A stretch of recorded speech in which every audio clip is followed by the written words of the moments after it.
It's nice out here, isn't it? I'm sitting on a cement block.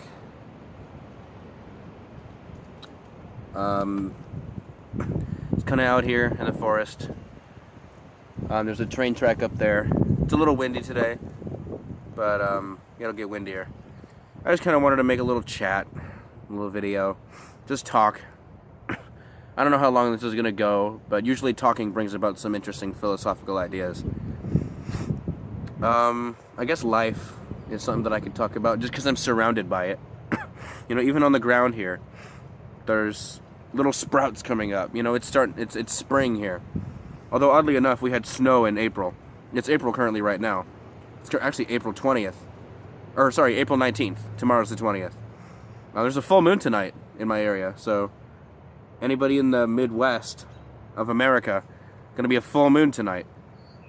And I think just in America in general. Yeah, full moon.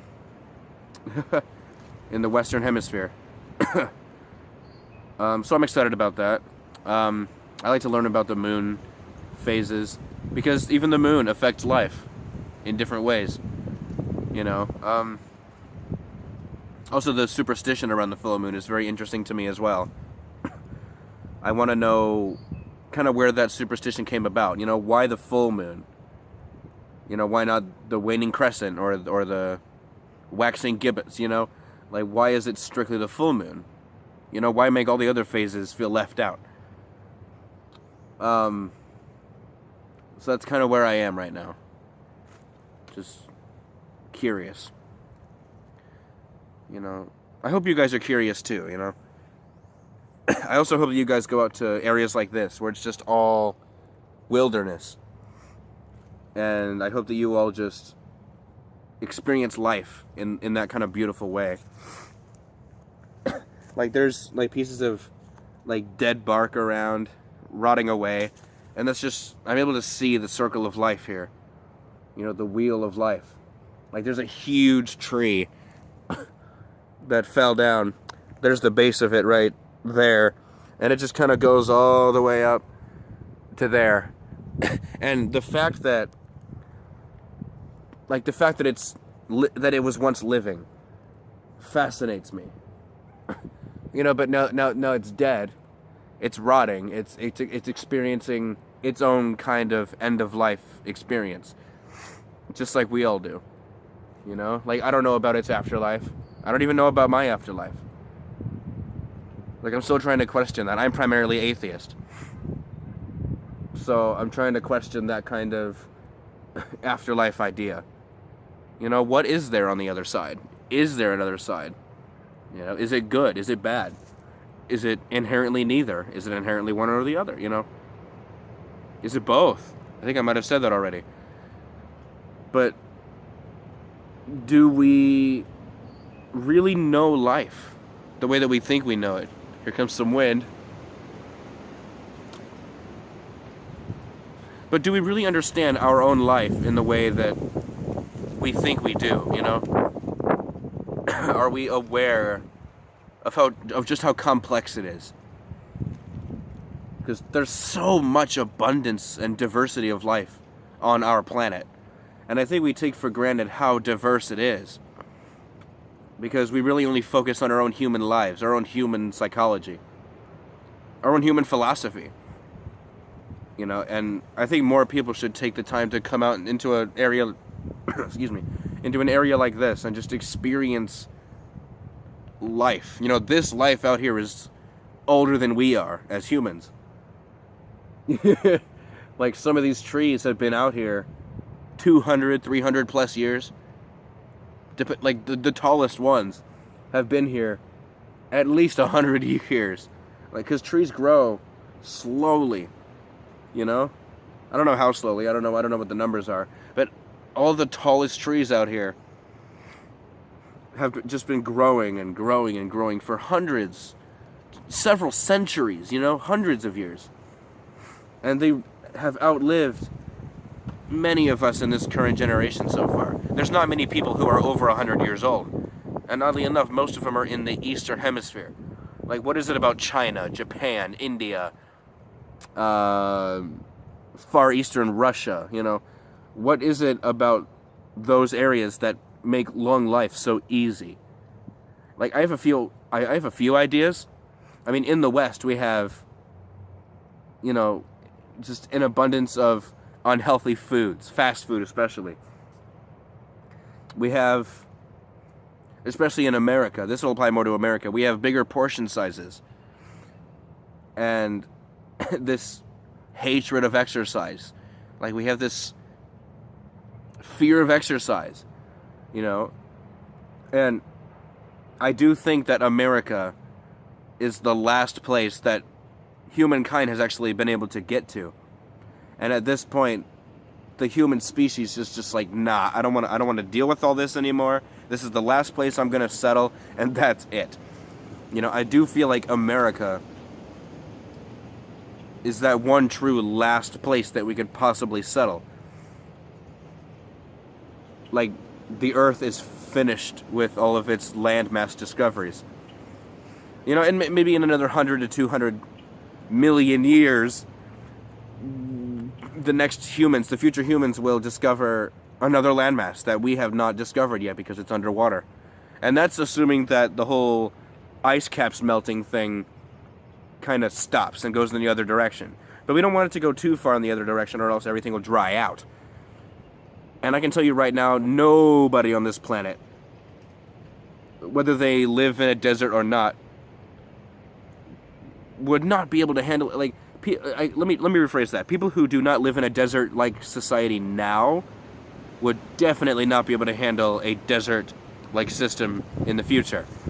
And for people who don't live in a very moist or humid climate right now, if they lived in a climate like that, it wouldn't be good for them because they're used to that dry, that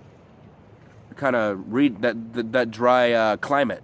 The atmosphere is all connected to the biosphere. You know, like the atmosphere above me is directly connected to the land that I'm sitting on. You know, at least I believe that. The atmosphere directly correlates and relates to the ground here.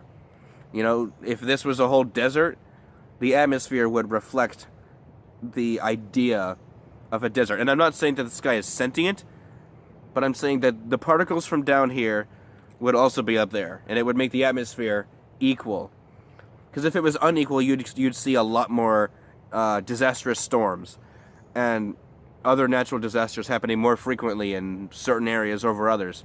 And we just don't see that. So I personally believe that the atmosphere above matches the atmosphere, or rather the biosphere down below. Like right now it's windy, it's not warm, but it's not freezing cold either. So I feel like the atmosphere would have some kind of connection to that. The atmosphere is the air. I'm breathing in the atmosphere.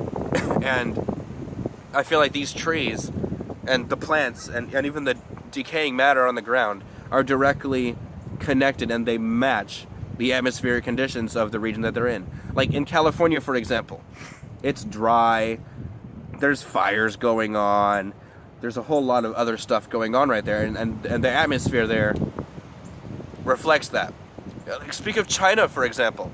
China has so much pollution, and the activities of humans have turned the atmosphere hazy and cloudy and foggy and smoggy, to use the exact term. But it matches the environment. You know, the hyper-industrialization of China has led to the atmosphere matching that climate. And it caused over-pollution. Over-pollution caused by hyperpopulation as a result of hyper-industrialization. You know, China is a mega country. You know, it's got the most people in the entire world. And the second one is India. And India is even polluted as well. You know, the Ganges River is highly polluted. And that's their holy river. You know, you'd think that they would take some measures to actually clean the river out, to make it safe to bathe in for their ceremonies and their cleansing baths and whatnot. But no, they continue to pour not just sewage in there, but just waste from other chemical plants and all this stuff that's not good for the environment, yet they still bathe in it for their religious ceremonies and their ritual cleansings of their body. And it's not safe, you know? Plus, the atmosphere is not really good either in India or in China, like I said. Heck, the Yellow River in China, I forgot what the name of it is in Chinese. I really should know, because I have another channel where I speak Chinese sometimes, so I really should remember. I'll have a link below for that. But that river in China, the Yellow River, is also highly polluted. And I wonder if that's why they call it the Yellow River. No, I'm pretty sure that it had that name for, like, not even centuries, but thousands of years ago as well. So I don't think it's called that because of pollution, but there's still, you know, there's still pollution going on in those regions. But still, like I said, that's the Far East, you know? Like, they have this perspective and this philosophy on life that I wouldn't even be able to get fully into. It's just so out there, and honestly, I might say genius. You know, they have this way of looking at the world in beauty, but at the same time, they cause so much pollution for themselves because of the hyper-industrialization of their civilization and their society. So, going back to the whole idea of life, are we going to be alive for much longer if we continue this practice of industrialization here, settlement here, let's expand this way and do this, let's have a little war or two? You know, are we really going to make our lives any better, any cleaner, any purer, or are we going to extend our life any longer by getting ourselves involved with that kind of stuff? You know, there's so many wars going on, and even the wars are causing heavy amounts of pollution in the war zones. You know, and if we don't get a grip on reality, we're going to run our species into the dirt, literally. And we would no longer be a species. You know, all the animals that are around today, that species will outlive us, and they will evolve into so many different things, you know, depending on where they are. Like, the natural selection after we're gone would go crazy. And this is getting into, like, speculative zoology, which actually I should link I should link to a video series by a YouTuber who actually talked about speculative zoology. It's fascinating what he was talking about. So I'll link to his channel. I can't remember what his name is. But it's in the description, so you can check it out there. But it's very fascinating what could happen. Like, what is speculated to happen after we humans are gone. Millions of years after we're gone, into the future. And what could actually happen to the species that survive and that outlive us. Plants will even be different. Like, all of these trees will evolve different adaptations to be able to survive in the wilderness without people. You know? Like, to think that we could never change, or that life around here could never change, is so naive. You know, because even now life is changing. You know, life is going through ups and downs. It's going diagonal sometimes. And we never know where it's going to end up. Life is this game that we play, and we're either going to win and evolve, or we're going to go extinct and watch everybody else, or everything else, every other animal on this planet to succeed. And there will be other animals out there that will go extinct, like especially our domesticated animals. Like, if we just disappear, if humans just disappear from the planet and go extinct, our domesticated animals do not have the knowledge to take care of themselves out in the wild. So they would literally starve to death. Like all the livestock on farms, and our dogs and cats, domesticated rats, hedgehogs, all the exotic animals, natural animals, I don't know what to call non-exotic animals, they wouldn't know what to do without us, because they don't have the knowledge to fend for themselves. You know, like especially if they're bred in captivity. You know, they couldn't be released out into the wild, especially if they are considered wild species. If they're bred in captivity, they don't have the knowledge to survive out on their own. So they need humans to be able to help them survive. Like all the animals that were born in zoos, they don't know one thing about living out in the wild because they've never had to do it. And that's one thing that could go wrong after we die. Like our dogs and cats, all the family pets, domesticated birds, all of these things, the livestock, all of it will die very quickly after humans disappear. But the wild animals like foxes, wolves, and wild birds and all these animals, like depending on if the higher up predators aren't able to get to them first, they will continue on and they will experience their evolution through natural selection. You know, the best of the best and the strongest of the strong will continue, and that species will evolve in that direction. You know, there's theories that bunnies, like rabbits, I'm so used to saying bunny because I have a little brother, but rabbits are theorized, and this is actually in that video series that I recommended, but rabbits are speculated to actually evolve to be the size of horses, you know, so that their chances of surviving are going to be much greater. But imagine that. Like a rabbit, literally the size of a horse, or slightly smaller. But that's a big rabbit. And it's speculated that they could evolve to that, to be able to survive better in the wilderness. And their adaptation now to survive is to just keep producing more of them. But eventually, it's going to overpopulate the rabbit population. And that, I believe, is another reason why it's speculated that rabbits are going to get bigger, is to control their numbers a little bit, but at the same time, still survive.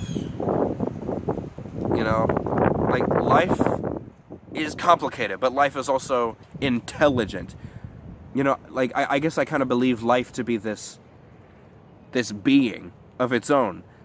You know, and that sounds weird coming from an atheist, but like I don't think of it as a sentient being, but I think of it as this living concept. Life is a living concept in its own right, but it has intelligence, and it's intelligence that no human or any other creature, even extraterrestrial, can even manage to comprehend. You know, like I can't even comprehend it, and I'm a life form. You know, but we don't have that kind of intelligence to comprehend what life can teach us if it could speak.